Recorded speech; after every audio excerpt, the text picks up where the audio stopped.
It's August 1994. The World Wide Web is so new that, well, just listen to this exchange between NBC's Bryant Gumbel and Katie Couric on the Today Show. They're trying to wrap their heads around this thing called Internet. Should know. What is Internet anyway? Internet is that massive computer network, the one that's becoming really big now. What do you mean? That's big. How does one? What do you write to it like mail? No, a lot of people use it. Okay, so that's the technological equivalent of embarrassing middle school pictures. But eventually, everyone gets what the Internet is. The question then became how to get on this information superhighway. Not that there was much to see back then. Only a couple thousand boring websites existed. No flashy graphics or videos. Just line after line of plain text. Back in November 1992, well before the battle over who would control access to the web began, Andreessen was a frustrated 21-year-old computer science student trying to find an easier way to get on the World Wide Web. He's studying computer science at the National Center for Supercomputing Applications at the University of Illinois Urbana-Champaign. That would come as no surprise to anyone who knew the wonderkind growing up. When Andreessen was 10 years old, he checked out a computer book from his local library in rural Wisconsin and taught himself programming. At 11, he coded his first application, a virtual calculator to help with his math homework. That experiment came to a sad end when the janitor shut off power for the night, wiping out his handiwork. One day, in the University of Illinois library, Andreessen has a vision. He wonders to himself, what if people could communicate visually or through audio anytime from anywhere in the world? That thought just lights up his brain, and from that moment on, he's driven to make it a reality. He knows he'll need help, and he knows exactly who to approach, but it'll be a little tricky. Andreessen and his friend and fellow student Eric Bina are each other's foils. Andreessen is a risk-taker, evangelical, where Bina is apprehensive and cautious. Andreessen has a voracious appetite for information and a cosmic view of the world. He speaks in grand, world-changing terms. Bina is shy, short, and wiry, the kind of guy who looks at a desk and sees molecules. Right now, Andreessen is trying to figure out how to get Bina to help him. Hey, Eric, I'd like you to help me build a web browser. Bina brushes off Andreessen. I'm just too busy, Mark. That sounds like an interesting project and all, but I have my hands full. Too busy to change the world? Come on, man. I just can't. Andreessen shrugs. He knows the best way to convince Bina to join him is to tell him how difficult it will be. Well, I guess you're probably right. I mean, who am I kidding? We probably couldn't do it anyway. No, I mean, well, we could do it. We just take a lot of time, that's all. Well, you know, lots of smart people have been working on it, but they haven't figured out how to make a user-friendly browser. Who knows? I mean, maybe it's impossible. It's not impossible, Mark. Bina doesn't stand a chance. Eventually, he gives in. At this point, web browsing makes up less than 1% of all internet traffic. Mostly it's just people in chat rooms or sending email back and forth. Everything is composed of simple text and computer code. Come on, Eric. Think about how much more interesting we could make websites if we had photos next to text, sort of like a glossy magazine. Why would you want to do that? I mean, photos and images will just slow things down and gunk up the whole system. The web is pristine as it is. It just needs to be more accessible, you know? Their relationship is odd, funny. They know each other well. So well, in fact, that Andreessen knows to wait a beat before pressing further. Colorful imagery will get way more people using it. Photos would bring it down to the lowest common denominator, man. Just look at what's on TV. They could ruin the web for those of us with brains. People will post pictures of their cats or their breakfast. How does all that add value? Look, eventually, someone's going to add photo and video functionality to a browser system. And when they do, that browser will be way more powerful and user-friendly than any that have come before it. Our browser has to allow users to post photos. Look, trust me, people are going to love it. Once again, Bina gives in. Geez, Mark. The university approves the project, and they start coding. In sketching out the browser's characteristics, they agree it has to be easy to use, reliable, and extremely forgiving. So much so that if there are errors in a web page's HTML code, their browser would still access the content. It should also allow users to create their own web pages. And words that are hyperlinked in blue and underlined so they're easy to spot. There'd also be digital breadcrumbs to help users click back to previous web pages. For 6 weeks, the pair pound out code from dawn to dusk in the bowels of the school's oil chemistry building basement. At one point, they don't leave the basement for 4 days straight. Andreessen subsists on Pepperidge Farm cookies and milk. Bina consumes Mountain Dew and Skittles. Bina works on the back end, and Andreessen designs the interface, what users will actually see. Late one night, after yet another coding session, the two peer at Bina's screen. Man, that's fast, Eric. And it looks good, thanks to you.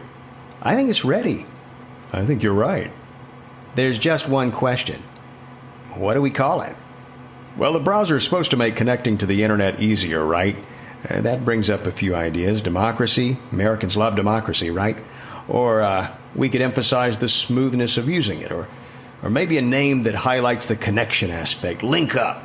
Something like that. What do you think? But think about what we've done here. I think the name could be aspirational. Something that brings to mind history, great ideas, art, human ingenuity itself. You always did think small, Mark. Hey, just look at the graphics. The whole interface is a set of little squares and icons to click on, and they all fit into one another. Together, they make up one larger entity, one larger work. Yeah, so? It's a mosaic. Hey, that's it. Mosaic. Mosaic, that's the name. I like it. And the web itself really is a mosaic, I guess, when you think about it. Each site like an individual stone, each user too. And when you zoom out and look at the aggregate, it makes up one bigger, constantly changing picture. Andreessen holds up his glass of milk for a toast, and Bina clinks the rim of the glass with his Mountain Dew. To mosaic! Their laughter echoes through the empty hallways. On January 23rd, 1993, after a dozen friends bug test it, Andreessen unveils Mosaic to the digerati, composed mostly of the academics and techies who congregate online. Andreessen knows that he and Bina have created something special. Little does he know that his invention will kickstart a technological revolution and literally change the world. Mosaic is a humongous success, the internet's first viral phenomenon. Within 6 months of its release, Andreessen counts more than 100,000 users. That's a lot, given that there were fewer than 1,000 websites at the time. Andreessen and Bina have uncorked network effects, a term that describes popularity begetting popularity, like with the spread of the early telephone. If it had only been a few people with phones, it would have had little impact. But when thousands and millions and then billions of people are calling, well, then you can't ignore its impact. And it's the same for the internet and Mosaic. The more people who discover Andreessen's browser, the more who spread it. As the number of users increases, so do the number of websites they create. And the more websites there are, the more people flock to the web and log hours there, buying things, communicating with each other, gathering information, or simply getting lost in a growing sea of distractions. Seemingly overnight, Andreessen becomes one of the first web celebrities. Meanwhile, Bina remains as quiet as ever. He prefers to let Andreessen soak up the limelight, though judging by cheeky business cards, he may feel a twinge of envy. They read, "Unsung hero."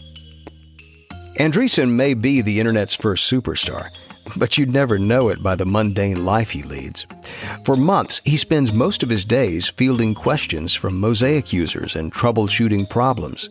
Users having trouble downloading Mosaic, software conflicts, machines without enough memory to support the browser, faulty modems.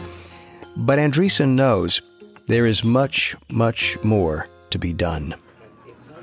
One morning, he rounds up a few friends with coding prowess from the computer science department. They gather in an empty classroom. Hear ye, this meeting is now in session. I have gathered you here together to kick butt. When Eric and I released Mosaic, there were maybe 4 million people online and about 50 websites. Seriously, I'm not joking. Now I hear there are like 6 million users, and I count 623 websites. Yay for us, yeah. Yeah, Eric and I have increased the number of geeks online. But what would truly blow this out of the water is if we could get lots of regular people online using Mosaic. So I guess what I'm wondering is, will you help? Yeah, man. I'm in. Man, what are we waiting for? What we got to do? Everybody wants in. They recognize Andreessen's brilliance and know joining his team will likely lead to geek glory, a financial windfall, or perhaps both.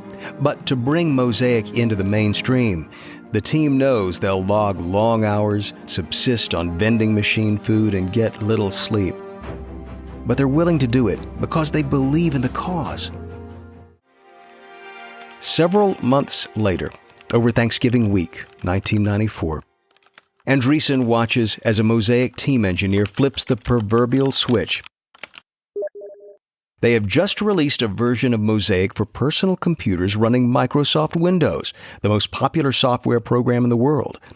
But will regular folks, those who don't live on computers, download Mosaic? They'd not only made the Windows version of the browser free, but easy for computer novices to download and install. Now, the question is, would word of mouth be enough? Would they download Mosaic? They soon get their answer as they watch the first person download a copy. Then, another. Chat rooms light up as early Mosaic users contact people running Windows to tell them about the newest version of Mosaic. Traffic to their school's server picks up. Andreessen, Bina, and a few other programmers are gathered in the computer lab. Andreessen beckons them over to his screen. Hey, check this out. The download numbers are crazy. First it was dozens, then hundreds. Now look at this. Thousands of users are downloading Mosaic. Whoa. Can the server handle this kind of traffic? I'm sure the server can handle it, but right now let's just enjoy watching these numbers explode, huh? 24 hours later, Andreessen returns with some well-earned fast food. But Bina looks a little worried. Mark, the school server's crashed. It couldn't handle the onslaught. Damn it. Okay, let's take the server offline. We have to set up other pathways for downloads and balance the load on other servers. Once the situation's under control, they switch the main server back on and watch as the downloads continue at a furious pace. Shortly after, the team releases the Macintosh version of Mosaic. It also proves to be a huge hit. By the time Andreessen graduates in December 1993, more than 1 million people are using a Mosaic browser. Andreessen and Bina should be bona fide tech titans. But there's one problem. They don't own Mosaic. The university does. Just as Andreessen is getting ready to pick up his diploma, he sees a front-page story in the New York Times. The paper hails Mosaic as, quote, a map to the buried treasures of the information age and, quote, the first killer app of network computing. The director of the university's National Center for Supercomputing Applications is quoted as saying that Mosaic is, quote, the first window into cyberspace. Andreessen ping-pongs between rage and nausea. Furious, he barges into the director's office and tosses a copy of the newspaper on the man's desk. What the hell is this? He jabs his finger at the middle of a stately photograph of the administrator. Come on, Mark. It's good publicity for the school. The Times wanted a photograph, so I cooperated. Mosaic was my idea. Eric and I coded it. We aren't even mentioned in this article. I didn't write the article. You didn't do anything, and you're stealing credit. Mosaic is mine. No, Mark, it's not. It belongs to the Supercomputing Center, like all research you do here. Mosaic isn't yours, it's ours. And you should feel good about it. We're about to sign a multi-million-dollar licensing deal. We're all very proud of you here, boy. How much of that money will Eric and I get, huh? You know that's not how it works. Andreessen snorts. Well, then how does it work? Look, I know you're upset, but here's what I'm willing to do. You can stay on here and work for us. You can be a manager. After you steal my work, you want me to stay on and run the project? Of course not. You can't run Mosaic. I'll put you in charge of another project. Andreessen is disgusted. He doesn't bother to pick up his diploma before skipping town. Trying to forget all about Mosaic, Andreessen heads to Silicon Valley, where he takes a job at a small company specializing in artificial intelligence and defense consulting. He doesn't last 3 months. Jim Clark is in a sour mood as he packs up the last boxes in his office. He looks wistfully at the desk he's called home for all these years.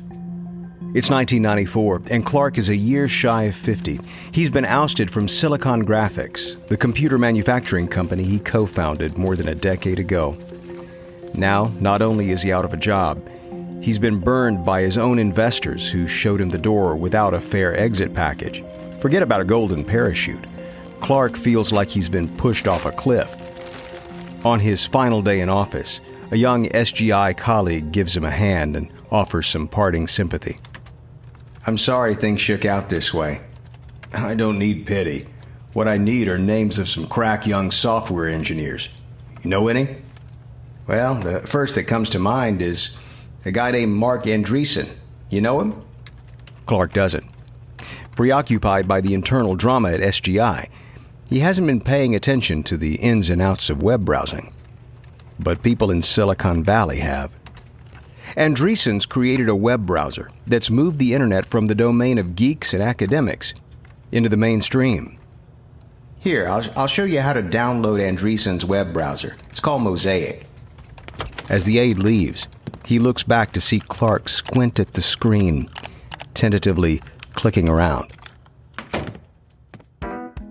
Clark's company, known as SGI, came up with a process that transformed three-dimensional computer graphics. In the process, the company changed the way everything from cars to jets, buildings to suspension bridges are designed. SGI software enabled users to completely and accurately visualize what they wanted to build. They were a far cry from paper drawings and architectural sketches. And, of course, Hollywood films. SGI was responsible for the special effects in movies, like Steven Spielberg's Jurassic Park.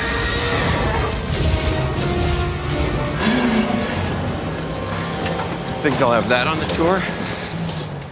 Clark's leaving after a bitter fight at SGI. As chairman of the company, he fought with his CEO and his board until they forced him out. Still burning with anger, he vows to start a new venture that will make SGI look like a mere garage hobby. He can't do it alone, though. Now, sitting in his office, Clark marvels at what his colleagues just shown him.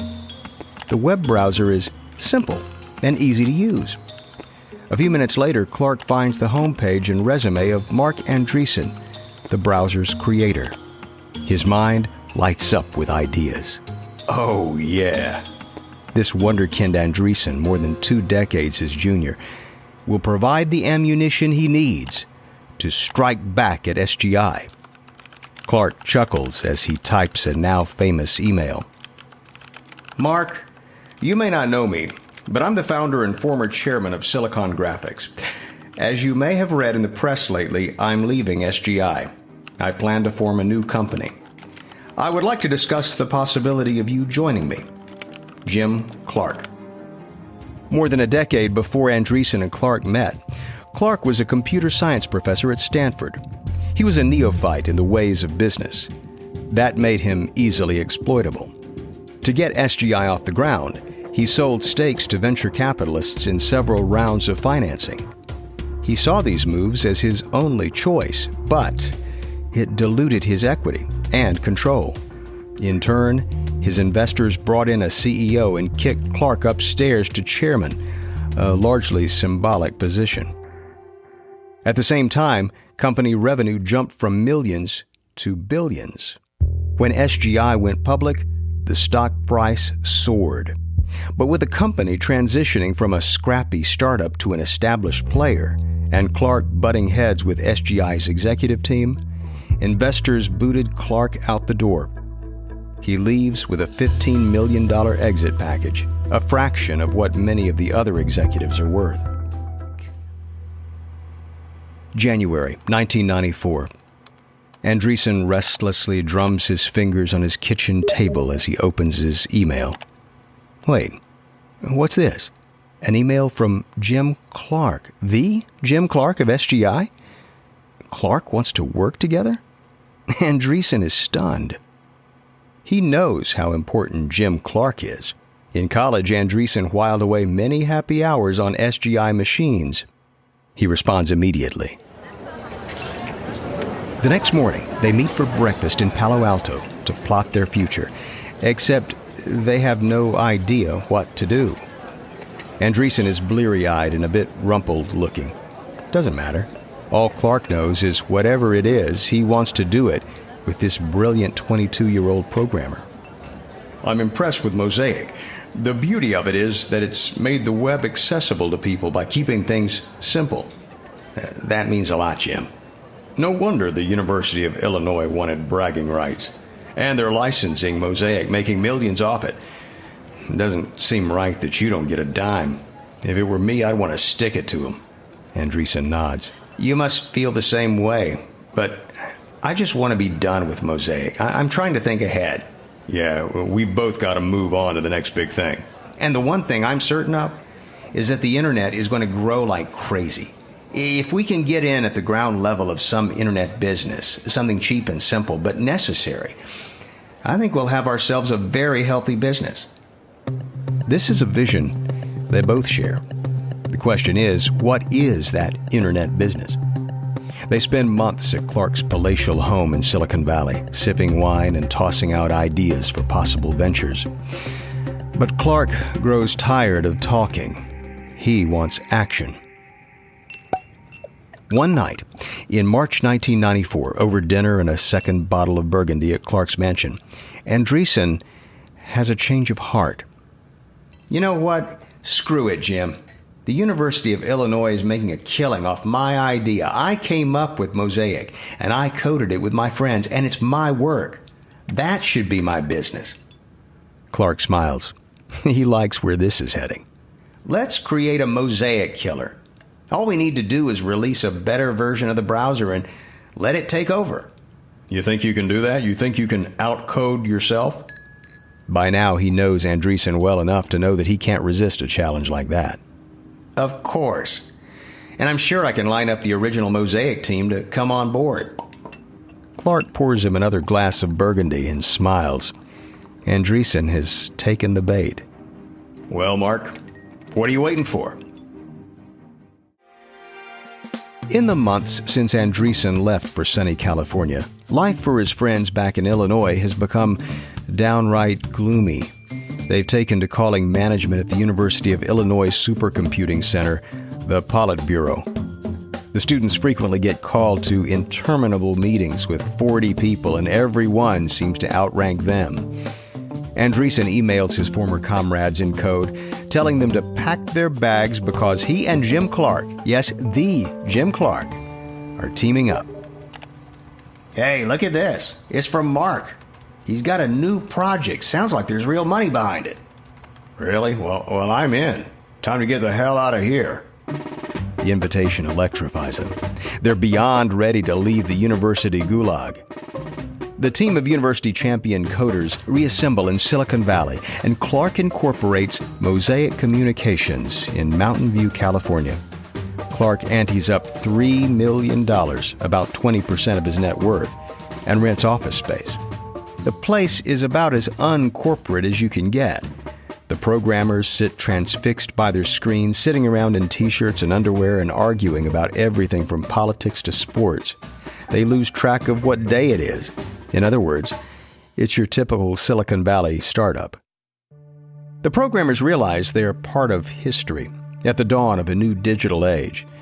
They liken themselves to Thomas Edison or Eli Whitney, inventors who revolutionized entire industries. Changing the Internet's accessibility is just as monumental.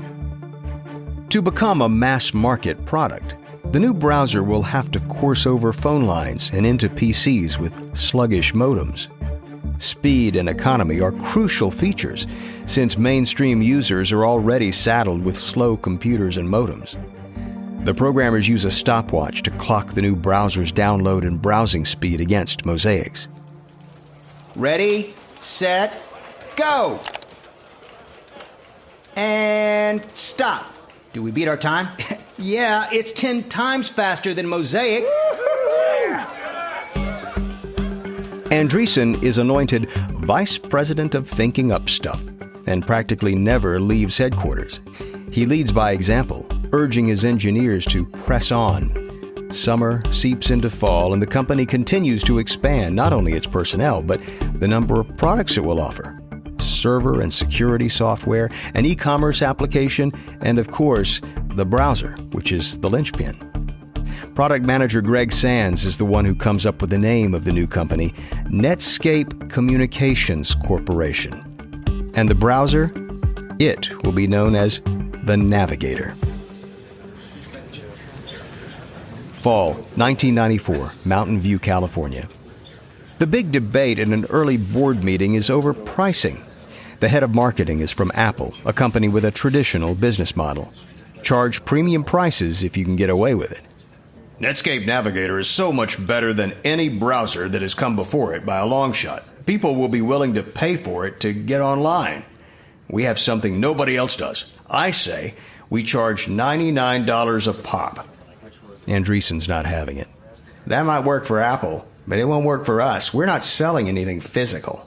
What are you proposing, Mark? We give it away for free? That's exactly what I'm proposing. If we give it away, we can spread virally and create a huge base. We want to be everywhere. And if we can do that, we'll knock Mosaic right off the web. If we do that, we'll spend a lot of money just to make no money. How does this make sense? There's a model for this. Look at Microsoft. They had an early lead with their operating system and turned it into worldwide dominance of the entire computer industry. The room considers this. Andreessen presses on. So vendors created applications for Microsoft's operating system and ignored the rest. And the rest faded away. Look, it's simple. Market share today equals revenue later. Get it? So you're willing to pay now for profits later? Yep. That's the theory anyway. And no one is feeling the pressure more acutely than Clark, the man fronting the money. We just better hope we can figure out a revenue stream when we do have that market share. Nobody's figured out how to make money off the internet yet. We will. A network has to begin somewhere. And with a network, formidable business opportunities ensue. The web will be the same way. The marketing exec looks unconvinced. Mark, I get that to succeed we have to get this on as many machines as possible. But this is all a pointless exercise if we can't make money off of it. Clark gives Andreessen a look, and Andreessen gets it. He knows he can't just blow off marketing. Finally, they reach a compromise. Andreessen calls it free but not free. They'll give away Netscape Navigator to students and educators and charge everyone else $39. Even then, they offer a 90-day free trial. That wins the day. The engineers press on. Netscape Navigator looks like it will sail past Mosaic. Not only is it faster, it's more secure and less prone to crashing. And users can create far more complicated web page layouts. But almost as important as all this whiz-bang stuff is the way people will be able to pay for goods and services online. This system will encrypt credit card numbers, and that will be crucial for e-commerce to bloom. It's late on October 13th, 1994. The team has tinkered and toiled. The moment of truth has arrived. the public unveiling. Okay, the beta versions of the browser are posted online. Now we wait and watch. A few stomach-churning minutes later, someone in Japan downloads it. A trickle of downloads becomes a stream, then a geyser. Someone on the Netscape team jerry-rigs an alarm system to keep track. A bell for Macs, a move for PCs, an explosion for the Unix operating system. This quickly turns into a drinking game. The team drinks every time they hear a moo, and mooing is drowning out the rest as the PC version pulls ahead. Within a few hours, 10,000 copies of the browser are downloaded, with virtually no advertising or marketing. From the early numbers on that late and drunken night in October, the team knows Netscape has the world's attention. Their enthusiasm is short-lived, however. The University of Illinois Mosaic team is also in celebration mode. Mosaic continues to spread. It now accounts for 60% of all web traffic, and the university licenses it to companies for $100,000. But the University of Illinois doesn't stop there. It retains lawyers who allege that Andreessen and Clark are infringing on its intellectual property, claiming that Andreessen stole the software he himself created. Jim Clark's sitting at his desk at Netscape's headquarters when he gets a nasty email from the university's National Center for Supercomputing Applications, or NCSA. He pulls Andreessen into his office. Andreessen insisted on naming their new company Mosaic Communications Corporation. The name is a giant screw you to the NCSA, and the NCSA is furious. Read this email, Mark. It's not good. The email's from NCSA's team of lawyers, and they demand 50 cents for every download of the Netscape Navigator browser. Can you believe these guys? First, they steal my work, and now they want me to pay them for the privilege. That's a lot of money. And at the rate our browser is spreading, they get tens of millions of dollars, and more every day. Yeah, for a browser we're giving away for free. Look, Mark, we can't pay it, so don't. It's not that easy. It never is. How similar is our browser to the one you made for them? Well, they share a lot of the same functionality, but we coded the new one from scratch. Are you sure? If the code is similar, we could try to negotiate a lower payment. If we fight this and enough of the code is similar, they could sue, and that would be worse. I'm sure, Jim. Look, I designed both of them. All right. Well, let me handle this. Clark hires a forensic software expert to comb through the code to compare Netscape Navigator to the original Mosaic. The expert confirms Andreessen's claims, finding no similarity in form, only function between the two. Clark turns down NCSA flat. The matter of the company name remains, though. Mosaic is clearly a liability, and battling over it only diverts their attention. Clark offers to drop the name and pay NCSA either $3 million or 50,000 shares of stock. The NCSA takes the money and settles. A colossal blunder that costs them twice that figure. 2 months later, the newly named Netscape Corporation officially releases the second version of its Navigator browser. At midnight, on December 15, 1994, the engineers gather at the headquarters for the official release. The mood is jovial. They know they've got a solid product on their hands. But they're still nervous. The browser has to spread through word of mouth. Strapped for cash, the company hasn't put anything towards marketing it. Just as in Mosaic's early days, the engineers rig servers so they'll hear a cannon firing whenever a browser is downloaded. The group huddles around a computer. One engineer's hands hover above the keyboard. Okay, are you ready? I'm going to release it. She hits the fateful keystroke. And they wait. A few seconds pass. Another cannon. Another. The office becomes a naval war zone, and the engineers bathe in the percussion, high-fiving while calling out higher and higher download numbers. That's 625. No, it's 640. At first, most of the activity occurs in Japan and Australia, since the release happens during their normal business hours. But within a few hours, 10,000 copies of the browser have been downloaded. And by spring 1995, with virtually no advertising or marketing, more than 6 million copies of the second version of Netscape Navigator are in use. That number swells to 10 million by the summer. And all this when fewer than half of all Americans have even heard of the Internet. Andreessen is downright giddy. Redmond, Washington, summer 1995. Bill Gates is in his office, frowning at his computer monitor. He's worried that the sudden rise of the Internet, which will inevitably worm its way into every person's life, will threaten his company. In the world of computers, Gates is used to being in the driver's seat. Now, it seems he's not even in the car. As he clicks around on Netscape Navigator, doing what people have taken to calling surfing, his frown deepens into a scowl.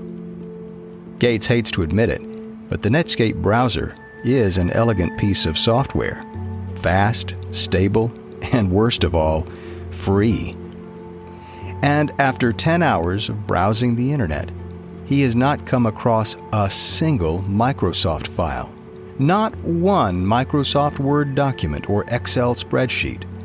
No Windows files. Nothing. Nada. One company name he does see over and over is Netscape. A revolution is happening right under his nose, and Microsoft is nowhere to be found. That has to change. Gates summons his former Harvard classmate, Steve Ballmer, a large, vivacious man who was the first person Gates and Allen brought on board at Microsoft. Ballmer is on the business side of Microsoft's operations. What is it, Bill? I misjudged the Internet. Netscape, huh? How did I not see this coming? This was our play to make. Well, the web is hard to capitalize on. Everyone's still trying to figure out how to turn it into a moneymaker. That's beside the point. People will figure out a way. We'll figure out a way. The most important thing is to gain market penetration, and Netscape has done that. So, what are you thinking here, Bill? Gates doesn't answer. He rocks back in his chair, fingertips glued together.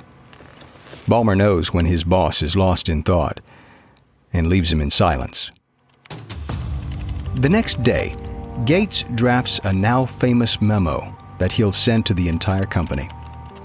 He's humbling himself a bit, admitting that he's late to figuring out the Internet, but also urgently demanding Microsoft step up to the plate. Gates taps away at his computer. The words flow. I have gone through several stages of increasing my views of the Internet's importance. Now I assign the Internet the highest level of importance. Our focus on the Internet is crucial to every part of our business. The Internet is the most important single development to come along since the personal computer was invented. Gates describes an Internet tidal wave rushing forward and washing away Microsoft if the company keeps waiting. He saves Netscape for last. Their browser is dominant, with 70% usage share. We have to match and beat their offerings. One scary possibility being discussed by Internet fans is whether they should get together and create something far less expensive than a PC that is powerful enough for web browsing. Gates doesn't need to tell his Microsoft minions that if that happens, Microsoft could potentially be wiped out. Other businesses also read the tea leaves, showering Netscape with licensing requests and purchases of server software to run corporate networks.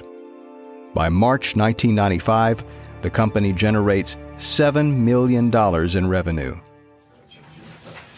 In August 1995, Clark calls an emergency board meeting. He sits next to Netscape's 24-year-old co-founder, Mark Andreessen, whose official title no joke, is Vice President of Thinking Up Stuff. The board looks anxiously to Clark. To beat Microsoft, we'll need a war chest, and there are two ways to get it. We can either raise more money from venture capitalist velociraptors, or we go for an IPO. Clark peers over at Netscape CEO Jim Barksdale. It's too early for an IPO. Okay, so we had $40 million in revenue last quarter, but we're still not profitable. Andreessen uncrosses his arms and leans forward. I say we IPO. We make it without the venture capitalists. Barksdale hears fire alarms in his head. If we go public now and flop, we're finished. The board votes. It's a tie. Clark casts the deciding vote. When the company goes public, the company is only 16 months old and hasn't made a dime in profits. By the end of the day, Netscape is worth $2 billion and is one of Wall Street's most stunning IPOs. Interest is so keen on Netscape's first day of trading that Charles Schwab resets its phone welcome greeting. Welcome to Charles Schwab. If you're interested in the Netscape IPO, press 1. Morgan Stanley adds an additional line to handle the intense call volume. The stock is held back when the market opens. There's so much demand, it's not possible to settle on an opening price for each share. That's almost unheard of. Netscape stock ends the day at just under $60, a number that far exceeds all expectations. The New York Times calls it the best opening day for a stock in Wall Street history for an issue of its size. Editors at Fortune magazine will later look back and call Netscape's IPO the spark that touched off the internet boom. They aren't alone. A 16-month-old company with minuscule revenues and few products is suddenly worth close to $1 billion. It positively defies conventional market wisdom. It stuns bankers, stock analysts, and the media. Netscape's dizzying success will tilt the American economy toward tech for years to come. A week after Netscape's spectacular IPO, Microsoft releases its first browser, which it calls Internet Explorer. It's greeted with a collective yawn. Web pages don't render as well as they do on Netscape Navigator. Internet Explorer is slower and buggier. As a result, Netscape continues to grab users, rising to 80% share of the browser market. Then Goldman Sachs downgrades Microsoft stock. Analysts start to wonder whether Microsoft can stand up to Netscape's challenge. Netscape stock, meanwhile, climbs into the stratosphere. After seeing the company's respective stock prices, Gates calls Ballmer into his office. Steve, these stock prices are a travesty. We need to take action. Well, we're working on the next version of our browser. We've got to work faster. Triple the number of programmers if you have to. I don't think throwing more programmers at it's going to solve our problem, Bill. Andreessen coded his first browser Mosaic with just one other guy. Okay. I have a good idea. Actually, it's a great idea. Gates licenses Mosaic from the company that the NCSA spun off to commercialize the browser. He plans to use the Mosaic code to build the new and improved versions of Internet Explorer. The irony of Microsoft licensing Mosaic isn't lost on Andreessen. In a sense, Andreessen will be competing against himself. May the best Andreessen win. But there is a limit to what Gates is willing to do to take over the market. He takes a group of Microsofters on a company retreat. At this point, he's open to out-of-the-box ideas, anything to get the company back on sure footing. He stands to address the troops. Okay, let's hear any ideas you have. One employee responds. To give Explorer a boost, why don't we give the browser away for free on new machines? Gates frowns and immediately shoots back. What? Why would we do that? To get Internet Explorer on the maximum number of machines. What do you think we are, communists? while Microsoft is struggling for perhaps the first time in its two-decade history. By 1996, Netscape is riding high with revenue flying to $346 million. Andreessen has replaced Gates as the industry cover story. In February of that year, Time magazine issues a story called Golden Geeks. Andreessen is on the cover, barefoot with dirty toenails, wearing loose jeans as he sits casually atop an ornate throne. He looks quite pleased to be crowned king. Microsoft is hard at work to dethrone Andreessen. June 1995, Mountain View, California. Gates and his team are meeting on Andreessen's turf at Netscape headquarters.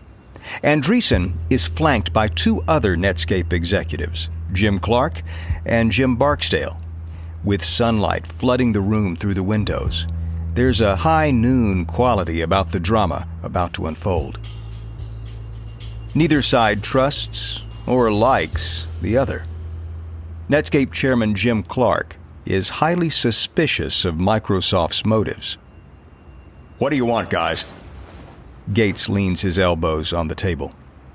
We've just released the Microsoft Explorer browser, and now both of our companies are wasting resources fighting over the same customers.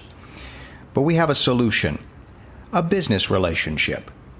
What kind of business relationship? Microsoft will invest a big chunk of money in Netscape, and you put us on your board. Andreessen scribbles notes on a legal pad. He's about to respond when Clark jumps in. Bill, why would we ever put a competitor on our board? In exchange for our investment, Netscape will agree not to compete head-on with Microsoft. We'll divide up the customer base. You can put your browser on all the Windows machines that came out before the release of Windows 95. We take the new users. Hold on. Let me get this straight. We get all the soon-to-be outdated versions of Windows, and you take all the new users? Dan Rosen, a crafty and tough Microsoft general manager, recognizes this might be a hard sell. There are more users on older models of Windows than Windows 95 users. Andreessen scoffs. This is clearly a bum deal for us. Gates tries to sweeten the proposal. You'd become Microsoft's special partner. Special partner? Jim Clark senses a veiled threat. And if we reject your offer? Everyone looks to Gates, who coaxes an inscrutable smile but remains silent. Rosen says what he won't. You really should accept. The Netscape team sits stunned. Microsoft is threatening to destroy Netscape with this so-called relationship. Andreessen scrawls on his pad, threat that Microsoft will own the Windows 95 client market and that Netscape should stay away. These words will come back to haunt Microsoft in court. Andreessen's not going to let Microsoft bully his company into oblivion. This feels like a visit by Don Corleone. I half expect to find a bloody computer monitor in my bed tomorrow morning. Look, we're not the ones who should be worried. Netscape fully intends to code a browser for Windows 95, all right? And ultimately, we are going to reduce Windows to a mundane collection of not entirely debugged device drivers. Andreessen laughs at his own joke. For a techie, this is a searing insult. Microsoft's operating system is Bill Gates' pride and joy. Comparing it to a glitchy bit of software code that helps the operating system communicate with a computer is a low blow, but no one else sees the humor. Rosen looks over at Gates, who stands up to leave. Thanks, gentlemen. You'll hear from us soon. On August 13th, 1996, almost exactly a year after it came out with its first version of Explorer, Microsoft releases Internet Explorer 3.0. Users agree it's much smoother than either of its predecessors. What's more, it's faster than the browser from its rival Netscape. After it's clear reviewers like the new version, Gates pulls Ballmer into his office. Netscape thinks they can outcompete us, huh? Bill, I know you don't like to give products away, but I think that's our solution. I'm right there with you. Windows is everywhere, so let's bundle Internet Explorer with every Windows machine. then Internet Explorer is everywhere. And Internet Explorer finally works well, thank God. Why would anyone take the extra steps to download Navigator when they'll already have a browser on their new PC that's ready to go? Steve, PC makers are in for an unpleasant surprise unless they play ball. All right, I'm listening. Any PC maker who licenses Microsoft Windows has to offer Internet Explorer as its default browser, or will revoke their license to offer Windows on their PCs. What do you think? It's a bold move, Bill. Gates's ultimatum would put any rogue PC makers out of business, since there's no other operating system out there with the exception of Apple, and Apple doesn't license its operating system. These strong-arm tactics are designed to wrest control of the Internet back from Netscape.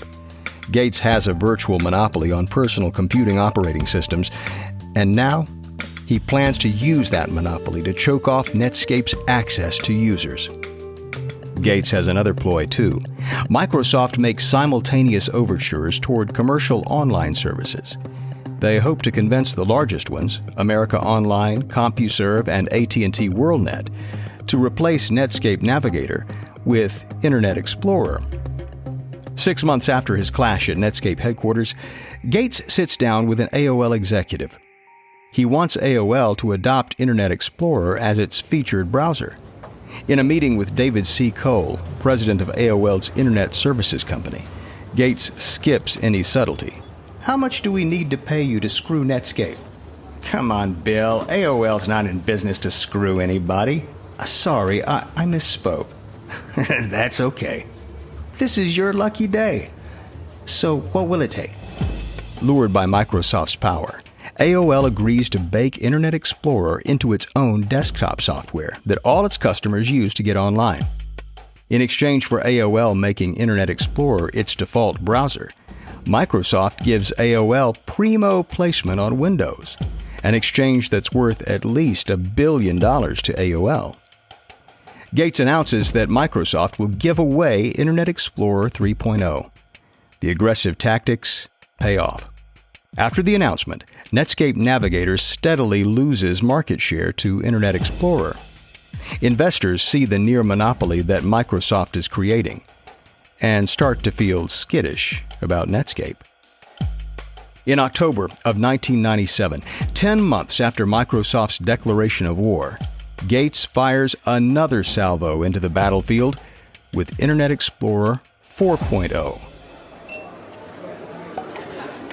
For the release, the company rents out Fort Mason, an old Army base with red tile roofs and cream-colored walls extending into the San Francisco Bay. It's a big company celebration, and the champagne and top-shelf drinks are flowing. A toast to taking over the browser market. Hey, I have an idea. When version 4.0 comes out, we're going to take over Netscape's market share. So what if we also take over their physical space, too? A Microsoft invasion, if you will. The employees hatch a plan and recruit other inebriated colleagues. Well after midnight, this group of Microsofties steals away from the party in a truck. They drive the 45 miles from San Francisco to Netscape's Mountain View headquarters, hauling their quarry, a 10-foot-tall sculpture of Internet Explorer's logo, a blue lowercase e. They then set the sculpture up on the lawn. Laughing uproariously, they drive off into the night. The next morning, Netscape workers arrive at the office. What the hell is this? No class, man. Screw that. We need to get this out of here. Attached to the giant sculpture is a note from Microsoft's Internet Explorer 4 team with a grumpy baby drawn on it. The note reads, "It's just not fair. Good people shouldn't have to feel bad. Best wishes, the IE team." Netscape PR manager Jennifer O'Mahony is not amused. This is the kind of thing you'd expect to happen at a college fraternity party. One of her coworkers whispers in her ear, and her frown turns into a wide grin. An hour later, O'Mahony stands on the front lawn admiring her coworker's ingenuity. Netscape's old mascot, A 6-foot inflatable Mozilla, a cartoon-like Godzilla character, sits atop the E logo, seemingly devouring Internet Explorer. Mozilla's given the thumbs up sign, and spray painted over the toppled E is their company's motto, Netscape Now. Next to the giant mascot sculpture is a cardboard sign that reads Netscape 72, Microsoft 18, a reference to each company's share of the market. O'Mahony is proud of their handiwork. The only legitimate response. How long are we going to leave it up? I don't know. Long enough. The media gets wind of the story. Netscape accuses Microsoft of childishness. Microsoft claims it was fun and harmless. Meanwhile, a Microsoft spokeswoman disputes the market share numbers on the cardboard, offering her own Netscape 62, Microsoft 36. That might be closer to the truth. If not yet, then soon. By now, concerns over Microsoft's strategy have spread beyond direct competitors. Critics worry Microsoft could bundle free software with Windows in any market Bill Gates has his eyes on. It could give away email, spreadsheet, and business services software to company customers to drive competitors out of those markets, or monopolize state and local government software services. Microsoft is beginning to look not just competitive, but predatory. November 1997, Washington, D.C. Consumer advocate Ralph Nader hosts a 2-day conference in D.C. It's called Appraising Microsoft and Its Global Strategy, and it draws several hundred attendees as well as a crush of media. Nader has been corporate America's gadfly for decades. He has an uncanny ability to focus public attention on corporate misdeeds. His book, Unsafe at Any Speed, publicized the perils of the Chevrolet Corvair, which Nader claimed was dangerous even when parked. The bad publicity led to slumping sales, and GM pulled the Corvair from the market in 1969. Nader calls Microsoft uniquely ruthless. Microsoft knows Nader can stir up trouble and takes the threat seriously. A Microsoft spokesman suggests the conference should be called Microsoft, a Conclave of Critics. A series of speakers take their shots. Gary Reback, a lawyer who has litigated against Microsoft, sounds the alarm. Imagine going into a shoe store and being told there's only one shoe you can try on. One shoe, one color, one size fits all. That's what we have in the desktop computer industry today. Scott McNeely, CEO of Sun Microsystems, gives the keynote. Very few people are willing to stand up to the power of Microsoft. Some people think Sun is committing corporate suicide by not reselling Microsoft. I just think it's web suicide if we don't have a choice. Dozens of Microsoft supporters attend, sporting red buttons emblazoned with, "Ralph Nader doesn't speak for me." They also give a press conference on the premises to defend the company. The leader of the pro-Microsoft group, a shill for the company, delivers a speech. We're the real consumers here. We're the ones who actually use Microsoft products on a daily basis. Many of us have built our businesses around Microsoft products. And without Microsoft, many of us wouldn't even be in business today. Meanwhile, Microsoft staff work the hallways, trying to spin anyone who will listen.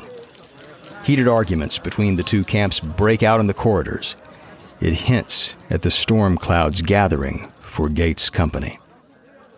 The bundling of Windows and Internet Explorer does exactly what Gates hoped it would. In the fourth quarter of 1997, Netscape loses $88 million, and its shares drop by more than 20%. By August 1998, less than a year after the lawn hijinks, Internet Explorer passes Navigator as the most popular web browser.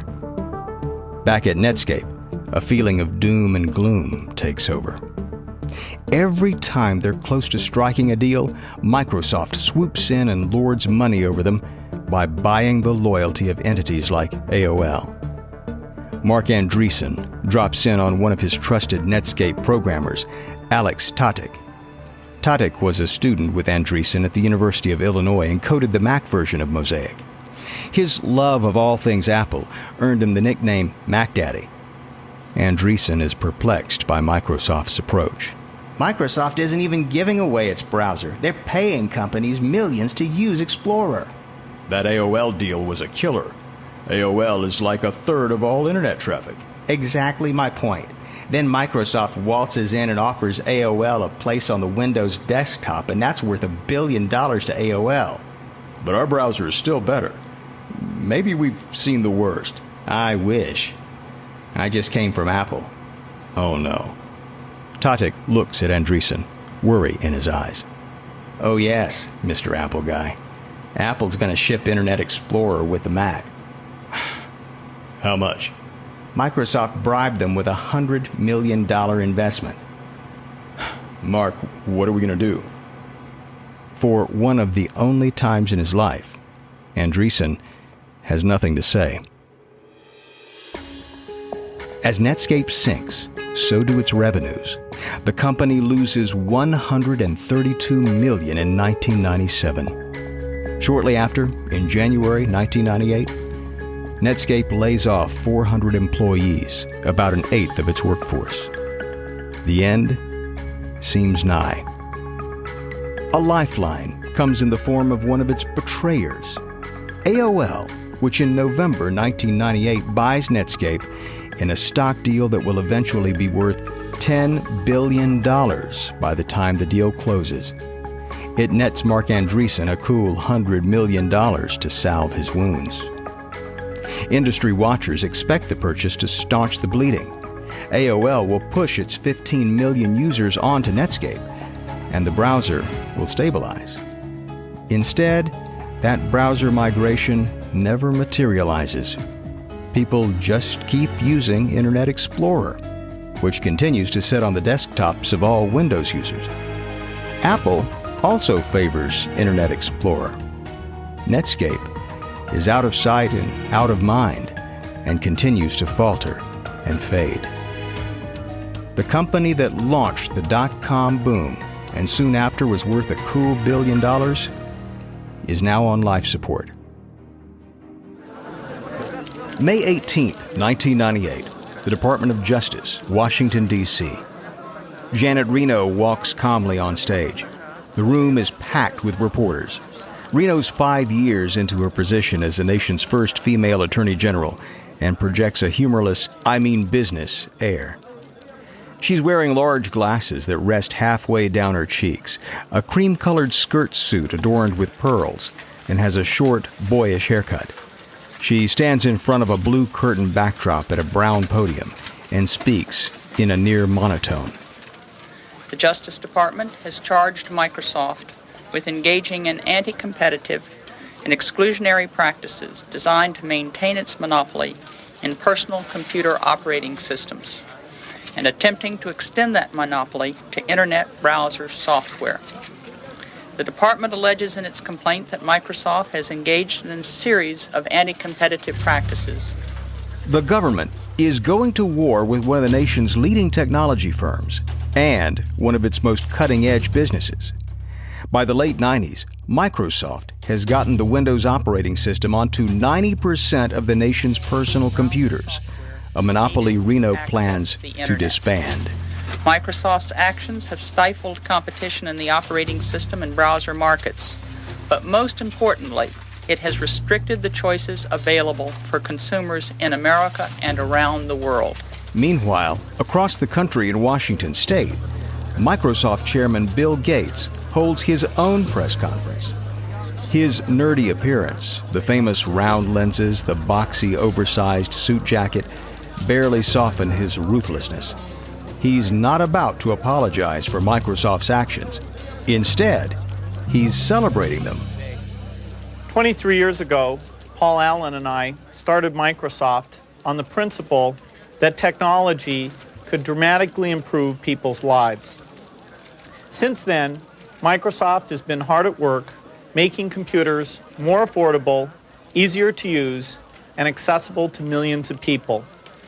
Today, people around the world do things with computers and the internet that just a few years ago would have seemed unimaginable. I'm especially proud of Microsoft's contribution in creating and advancing this revolutionary industry and constantly expanding consumer choice in hardware, software, and peripherals. From Gates' perspective, the government should be thanking him.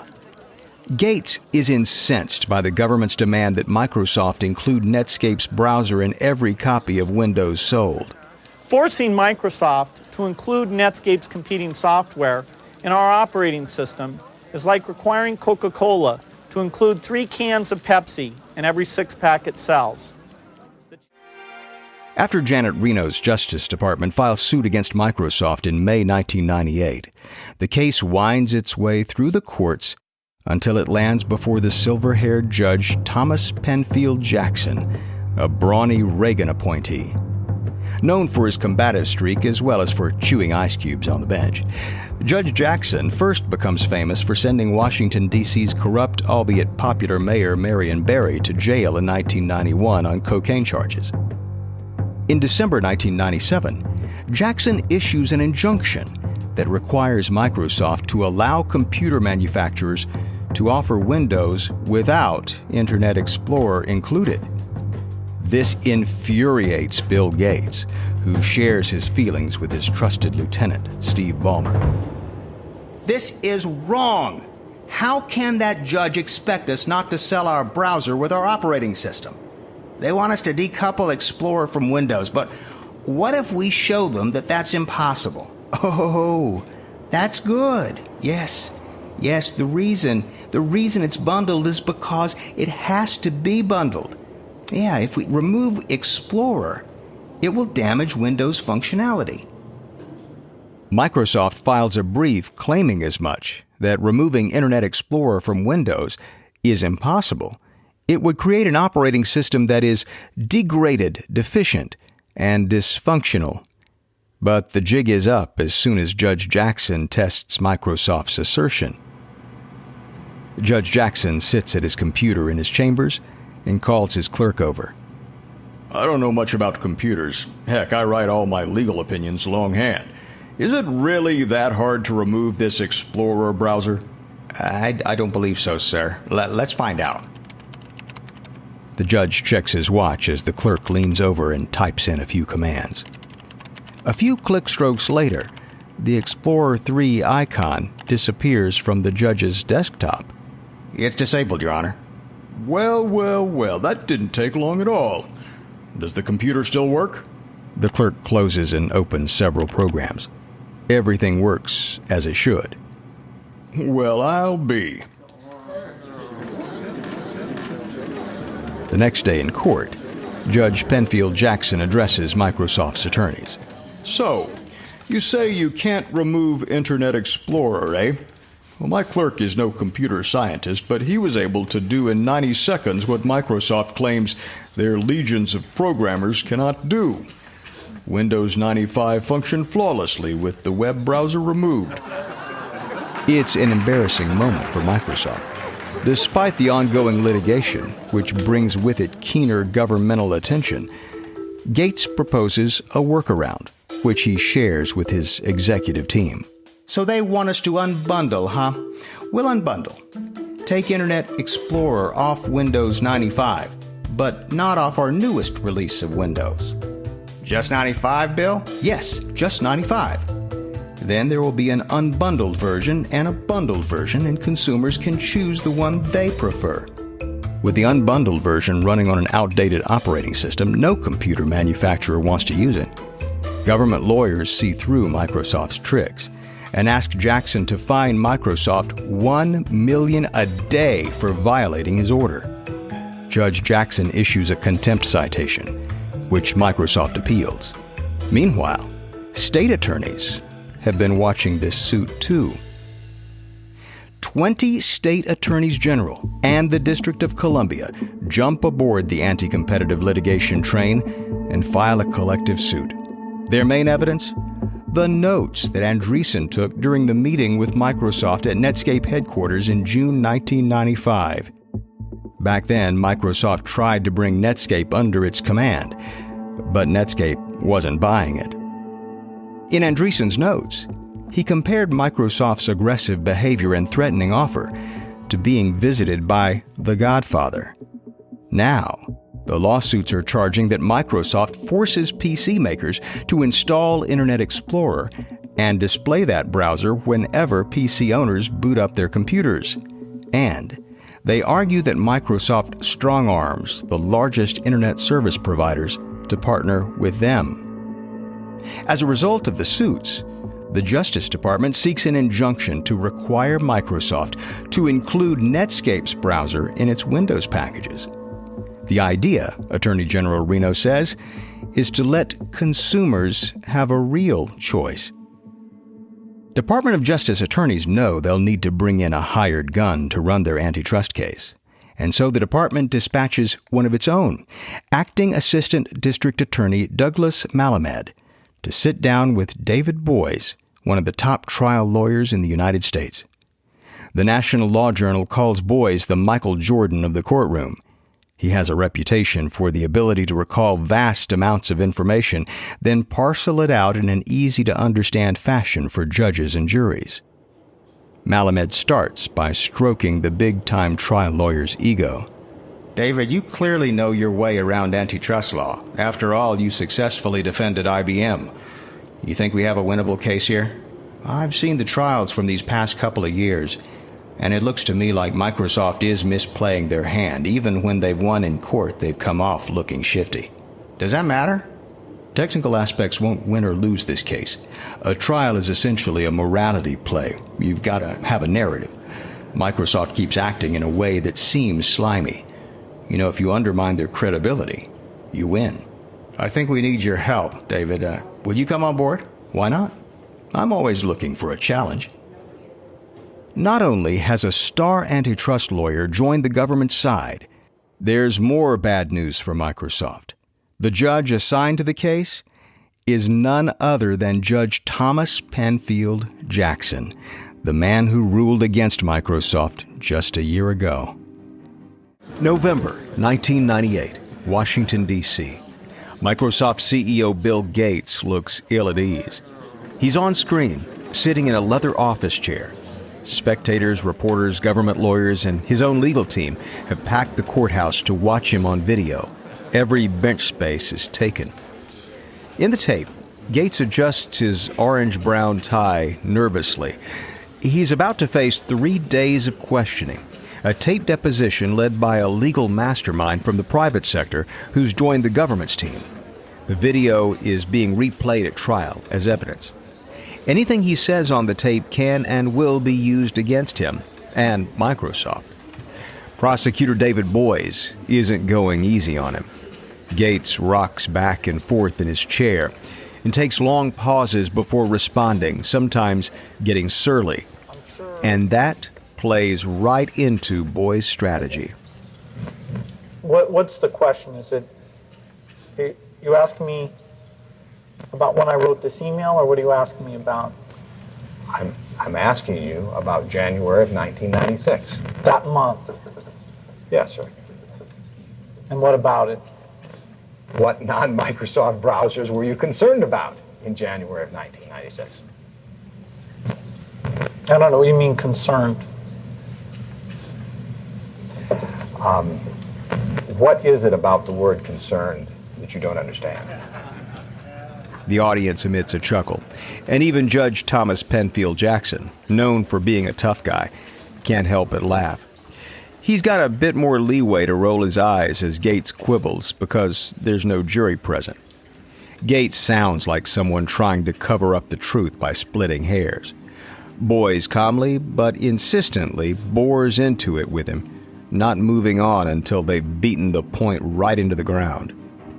The back and forth is draining the whole courtroom's patience, and Judge Jackson's frustration with Gates is becoming obvious. The courtroom can see it in Jackson's shaking head, his eye rolls, his laughter. The lawsuit goes on for years because the stakes are high. This could bring down the software giant once and for all, and the televised drama of a smooth-talking lawyer facing off against a geeky billionaire leaves the nation riveted. The courthouse has the atmosphere of a huge sporting event. Dozens of reporters are covering the trial. It's front-page news and often the lead story on broadcast TV newscasts. Some people hire line sitters, people to wait overnight outside the courthouse to hold a spot in the hopes of getting into the courtroom to witness all this in person. While Gates was forced to answer questions in his deposition, he refuses to take the stand. The government gets around Gates's refusal by showing videotape of his lengthy 1998 deposition in the courtroom. His obstinance garners laughter and harumphs of disbelief from the gallery. The TV audience is lapping it up. The juiciest parts are the back and forth between Gates and Boys in the tape deposition. Boys is confident he's got the hard evidence to nail Gates. He shows Gates an email that a Microsoft executive sent him back in 1997. The sentence right before that says we need to continue our jihad next year. That's the way it ends. Do you see that? Mm-hmm. Now I see it doesn't say Microsoft. Well, when it says we there, do you understand that means something other than Microsoft, sir? It could mean Brad Chase's group. Gates is parsing words here and looking to shift the blame. Brad Chase, a Microsoft vice president, oversaw the launch of both Windows 95 and Internet Explorer. Boys moves on to the flashiest part of the email. Do you know what he means by jihad? Yeah, I think he's referring to our vigorous efforts to make a superior product and to market that product. Gates seems to have an explanation for everything, but his persnicketyness isn't currying favor. As the trial plods on, Microsoft executives are forced to take the stand. They admit they tried to outcompete Netscape, but they paint the competition as run-of-the-mill. Any company tries to best competitors, after all. Unfortunately for the software giant, there's an extensive paper trail, and Boys plans to follow it as far as he can. An email a Microsoft exec sent in December 1996 practically spells out the company's plan to bundle Internet Explorer and Windows to beat Netscape. An assistant district attorney reads it aloud. I do not believe we can win on our current path. Even if we get Internet Explorer totally competitive with Navigator, why would we be chosen? They have 80% of the market share. My conclusion is we have to leverage Windows more. We need something more. Windows integration. That pretty well sums up what Boys is trying to demonstrate, that the only way that Microsoft could win the browser war is to cheat, and Windows is their atomic bomb of choice. And then, Boys turns up the heat even more by calling on Netscape CEO Jim Barksdale to set the record straight. With his Louisianan drawl, he's already a far more charming witness than Gates. Barksdale puts the blame for Netscape's demise squarely on Microsoft. If Microsoft had not engaged in its anti-competitive practices, it is my belief, and was the expectation of Netscape, that Netscape would have been able to continue on its mid-1996 trajectory. That would mean stratospheric growth. Instead, Netscape cratered. Microsoft's lawyers strike back. Microsoft's lead lawyer, John Warden, a partner at the prestigious white-collar law firm Sullivan & Cromwell, tries to paint Barksdale as a sore loser. So 100% blame for Netscape's demise is on Microsoft? There were no other factors? Warden has a few other aces up his sleeve, too. He produces one of Netscape's strategy documents titled Project Rocket Launch Plan. Warden is interested in one line from the memo in particular. DOJ and court actions create opportunity for Netscape. He intends to prove that Netscape hoped legal troubles would be Microsoft's downfall. Warden approaches Barksdale on the witness stand. Is this suit, in your mind, a key opportunity for Netscape's business?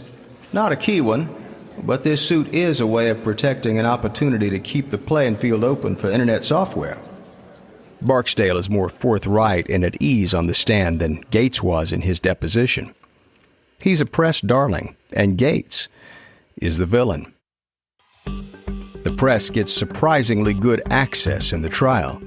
Judge Jackson not only allows them to film in the courtroom, he's open to talking about the trial himself.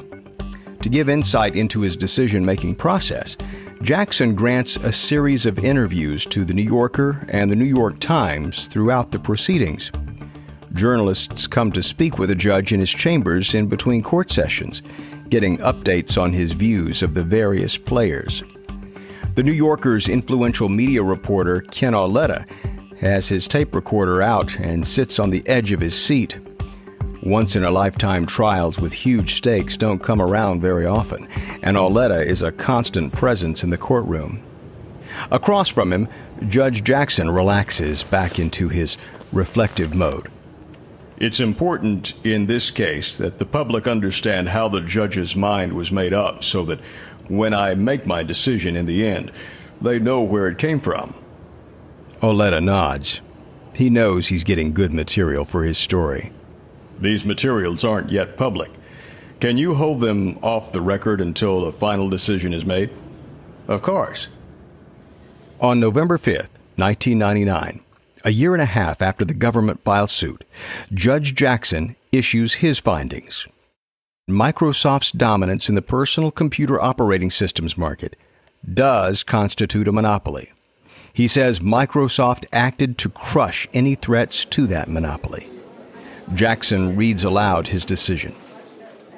Microsoft's decision to tie Internet Explorer to Windows cannot truly be explained as an attempt to benefit consumers and improve the efficiency of the software market generally, but rather as a part of a larger campaign to quash innovation that threatened its monopoly position.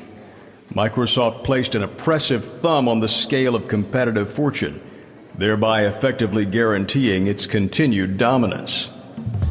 Even though Jackson issues the ruling after the stock markets have closed, investors anticipate the news. Microsoft's stock falls 14%. Janet Reno, the nation's attorney general who brought the charges against Microsoft, is pleased with the verdict. Usually awkward in manner and sometimes blunt to a fault, she can barely contain her glee at a press conference she gives after the ruling has come down. This is a great day for American consumers. We are so pleased with the court's findings, for they fully support the department's view that this case is about protection of innovation, competition, and the consumer's right to choose the products they want. In the coming months, those who followed the trial closest, reporters, lawyers, tech impresarios, will invariably conclude that Microsoft never took the case seriously.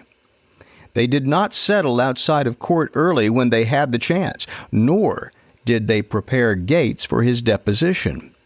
The company failed at each turn to appreciate the gravity of the situation. They've paid for their blasé attitude by losing the case. Bill Gates walks out of the courtroom after the decision has been rendered and is pounced on by a scrum of reporters jostling for his reaction. With today's verdict, what's going to happen to Microsoft? We believe we have a strong case on appeal. Gates heads to his own nearby press conference to give his spin on the verdict. You have to understand that Mr. Boyce made it clear in the negotiations leading up to the case. He is really out to destroy Microsoft. On June 7th, 2000, the court orders a breakup of Microsoft. The company will have to split into two separate units. One will produce the operating system, and the other will produce software components. Microsoft appeals, and the forced separation is temporarily put on ice. But soon, another unexpected opportunity arises for Microsoft. With the trial over, the embargo is also over for the journalists who spoke to Judge Jackson throughout the ordeal. One by one, stories hit the front page of newspapers and news sites full of brash quotes from Judge Jackson lambasting Microsoft. The New Yorker's Ken Auletta is particularly pleased with how his story turned out. In his story, Jackson compares Microsoft's insistence on their innocence to the protestations of, quote, gangland killers. The best remedy for the company, Jackson tells Oletta, would actually be for Bill Gates to write a book report. What on? The life of Napoleon. The new issue of The New Yorker has just hit newsstands. Back at Microsoft headquarters, one of Gates' minions sheepishly leaves a copy of the magazine on his desk. In the middle of a meeting with his team, he decides he has to read it. He scans the story quickly for Jackson's quotes, landing on the Napoleon section. Just listen to this. Because I think he has a Napoleonic complex of himself and his company, an arrogance that derives from power and unalloyed success, with no leavening hard experience, no reverses. This is outrageous. The team murmurs in assent as Gates thunders on. And listen to what he says about boys. He says he's never seen a lawyer as great as boys in court. He calls boys' examinations of our witnesses gems. Gems! Do you believe it? Gates slams the magazine into his trash can and speed dials his lawyers. He can't stand this outright criticism. But maybe it can be used in Microsoft's favor. Washington, D.C., February 2001. Microsoft is going to fight it out in the appeals process until it's exhausted every legal move, and its army of lawyers is far from calling it quits. Its appeal is now under consideration by a federal appeals court. 7 appeals court judges host the next round of the trial and question both sides harshly.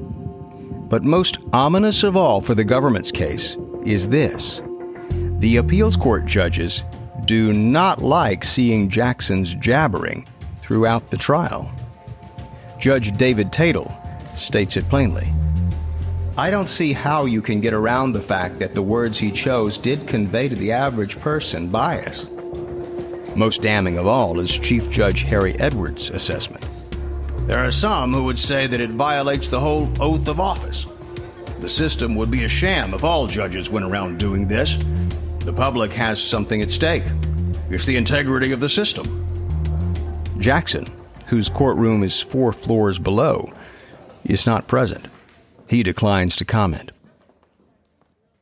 In June 2001, the 7 judges ruled that Judge Jackson was so biased, he must be recused from the case. In their decision, the judges write, "We hold that the actions of the trial judge seriously tainted the proceedings before the district court and called into question the integrity of the judicial process." Settlement talks between Microsoft and the Department of Justice restart, with the DOJ now under a more business-friendly Republican administration. By November 2002, the department agrees to a settlement more agreeable to Microsoft than breaking up the company. Under the settlement, Microsoft cannot force computer manufacturers to carry Microsoft products, and they must share information about their code with other software developers that depend on Windows software.